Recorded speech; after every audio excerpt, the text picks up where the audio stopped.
Don't you just hate it when you're riding along and your nose starts itching and you're like on the freeway and you're in traffic like this and you got to pay attention to what you're doing. You can't really open up your helmet and you're filming and you got a microphone on, and if you do, it's going to make the microphone get a bunch of wind in it. Do you hate it when that happens? I hate it when that happens. I'm gonna have to deal with it right now. And you're right-handed, so you got to use your throttle hand.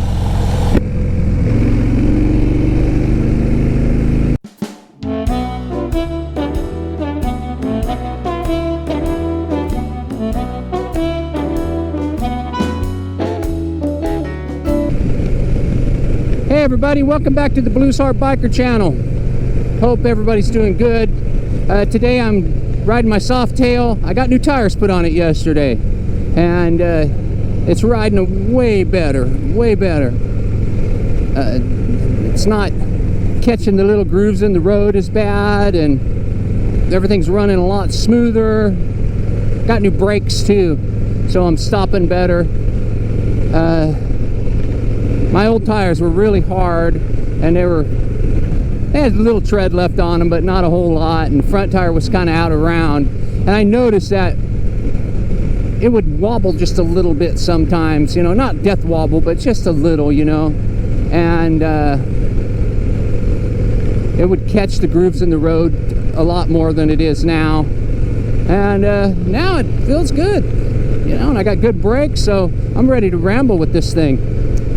I'll take an opportunity now to remind you guys to subscribe and like the videos, give me that thumbs up, and also hit that bell notification icon. It'll let you know whenever I upload something new, and let's hear your comments.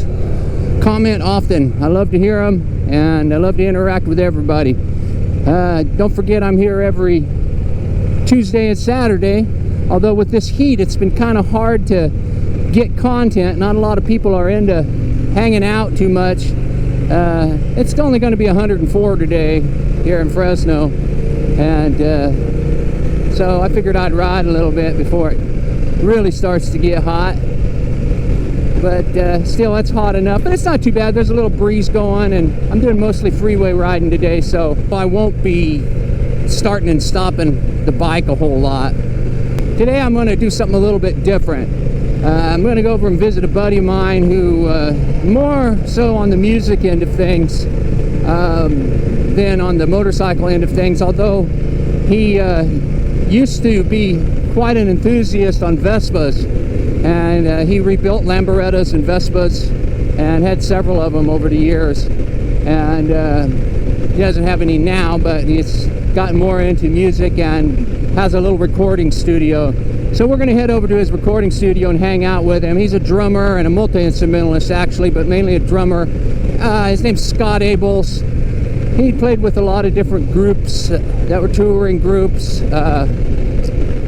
Hepcat, the Aggrolites, Lars Fredrikson and the Bastards, Cypress Hill, Jimmy Cliff, the reggae artist Jimmy Cliff. And so he's done a lot of things. You've seen him on David Letterman's show and Conan O'Brien's show. So, you know, he's a professional drummer. And we do a little recording together. And we're going to head out to his studio right now and hang out a little bit, talk about Vespas and talk about music a little, and go someplace where it's out of the sun and nice and cool.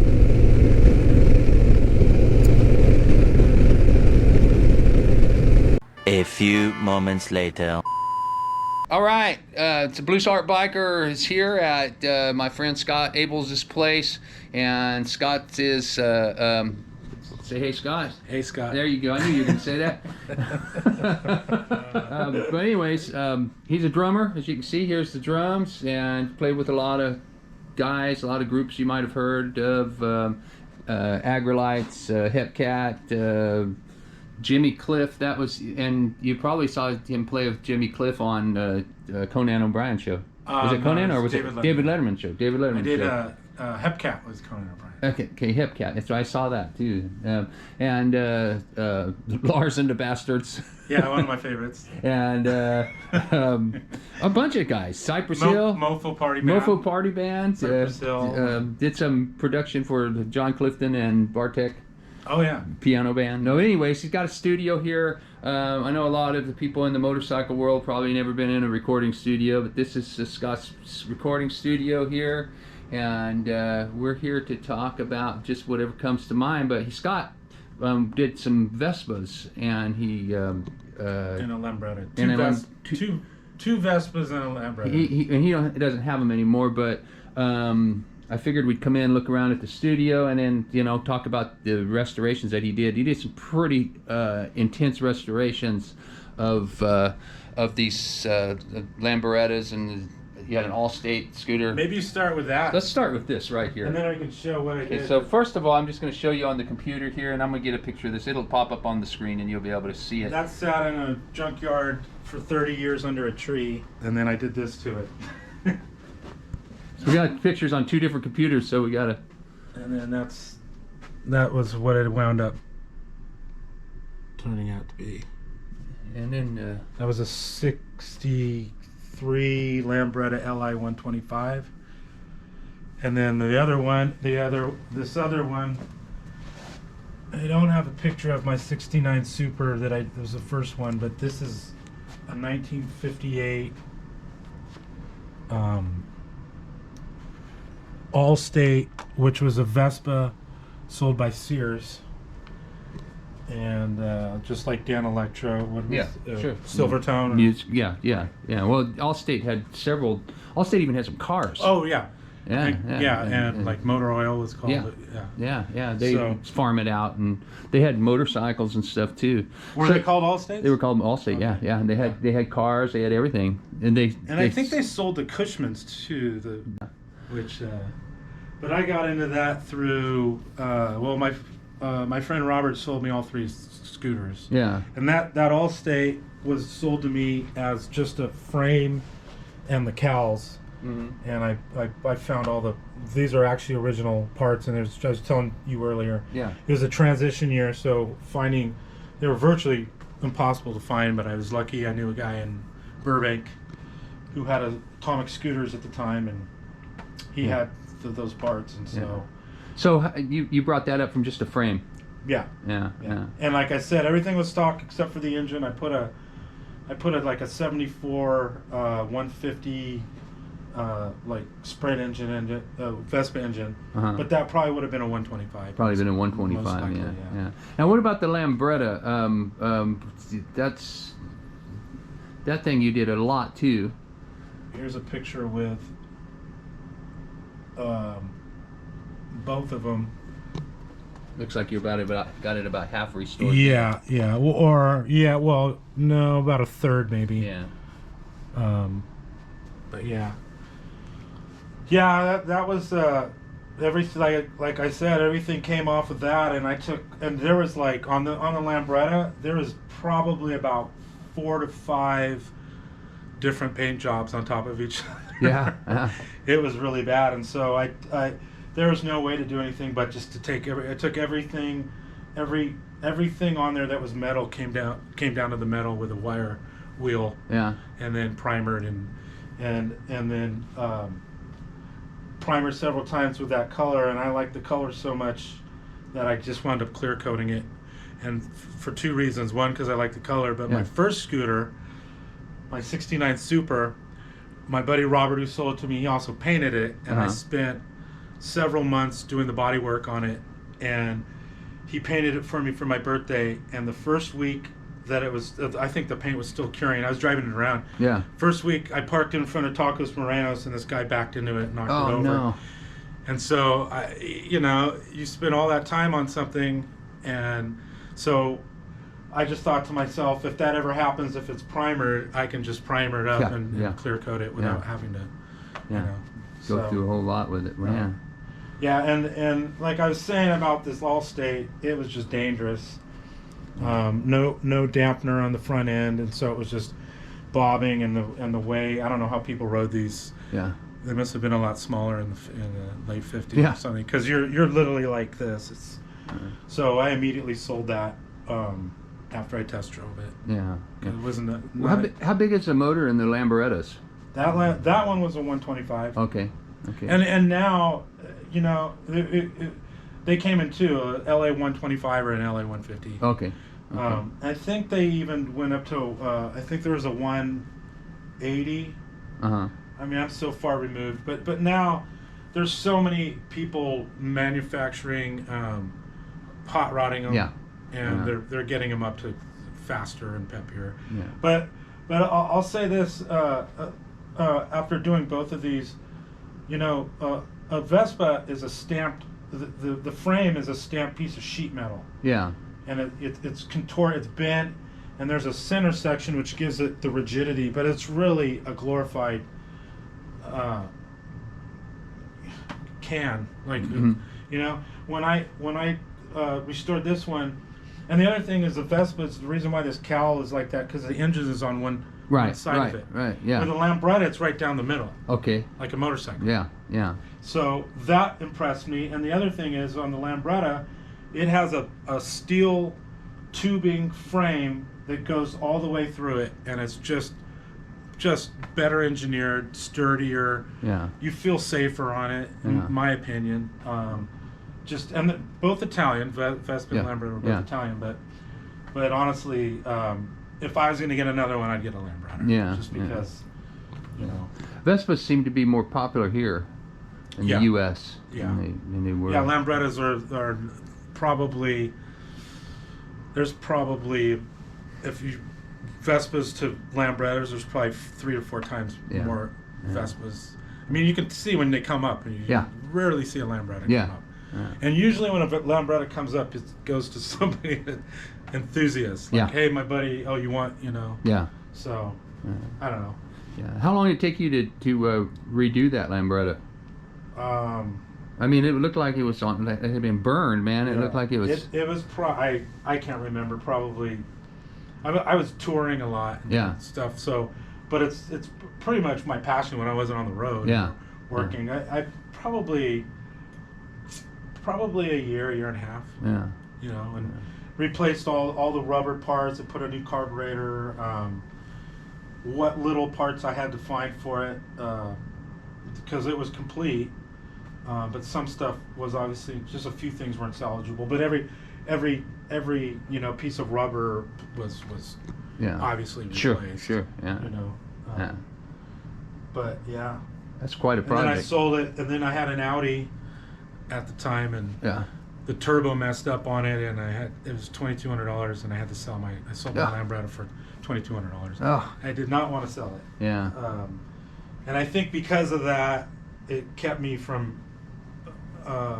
buying another one. It was kind of a heartbreak. Probably should have bought another Lambretta and not another Audi. Yeah. I know. Well, no, I didn't. I didn't. Yeah. So, this is your studio. Yeah. And we recorded some stuff. We recorded. Should I give it? Sure. Yeah, we recorded some stuff in here one day, a couple months back. Just me and Scott and another friend of ours, John Crossan, and I played the guitar and the organ, and with some hand claps in there. Yeah. And we did some pretty cool stuff in here. Here's those hand claps, man. One guy sounds really good. Yeah. One guy's a little off.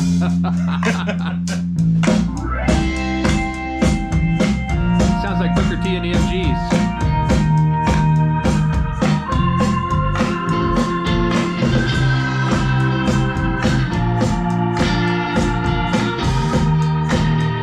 Here comes John. That's me on lead guitar and organ. How did you do that at the same time? Just use my feet. Put it on the. We should have videotaped that. Yeah, that's pretty impressive. It's funky, huh?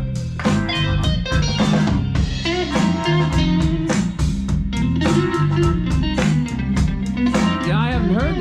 We we hadn't heard this in a long time, like months. We didn't hear it. When we recorded it, I turned it off, the computer off, and hadn't listened to it until about an hour ago. Yeah, we did this about 6 months ago, and 7 months, a long time ago, and did it one night just fooling around.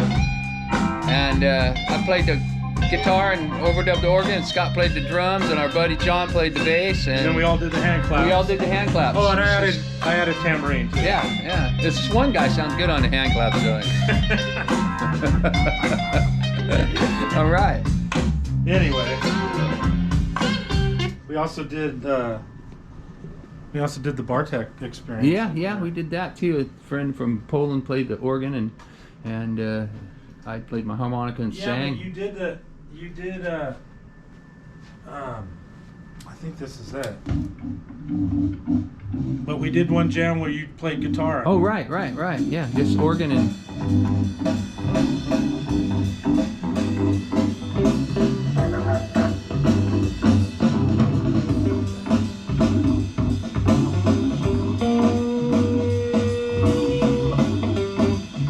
Bartek just smoked the organ. Oh yeah, the organ sounds great in it.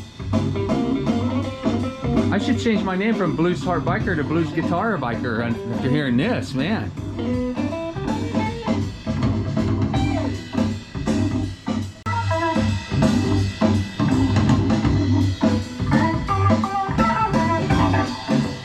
I like when he does the Jimmy Smith thing right here. Coming up.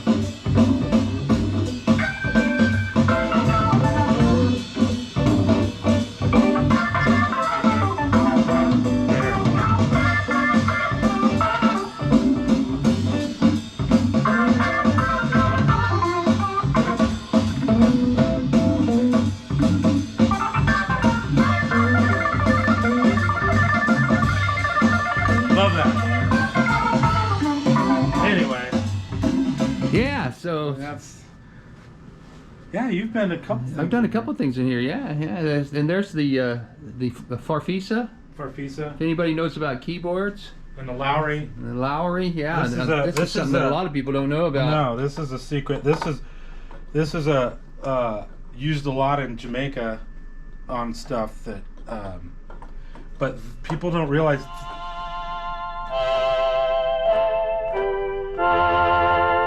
People don't realize this was on Lucy of the Sky with Diamonds. Oh, wow. And I have a picture on my phone of John Lennon, and the back of these are all wicker. Yeah. Not wicker. It's I forgot what it's called. It's just, anyway, the whole back, you can see all the tubes. Yeah. And there's a picture I found on the internet with John Lennon, and they're in the studio, and you can see that it's a Lowry. Yeah.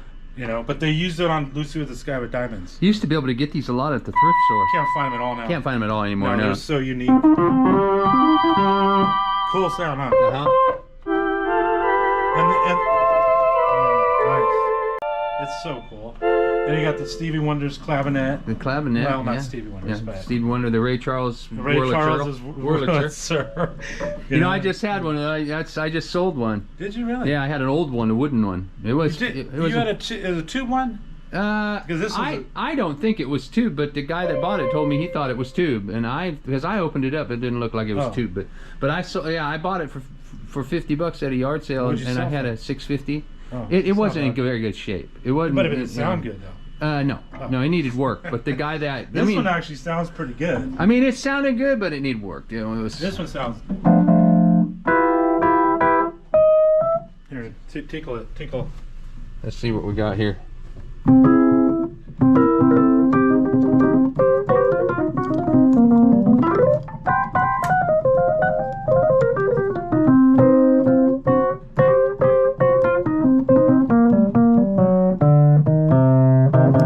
Ray Charles, I just got myself the Blues Wurlitzer Biker. Might as well turn this on. Hey, let's just go around and do them all. You got the Leslie speaker. Well, this is the organ that you played. This is the organ that you played in Bartek. Yeah. Ooh, that's loud. Oh yeah. Here, tinkle it real quick. Tinkle it. You got this too.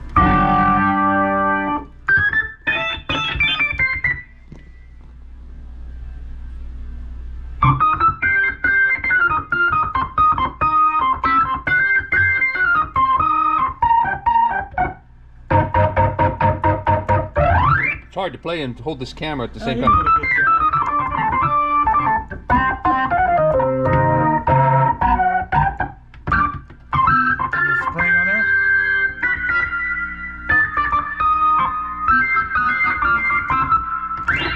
Yeah, man. Well, The blues harp Hammond organist.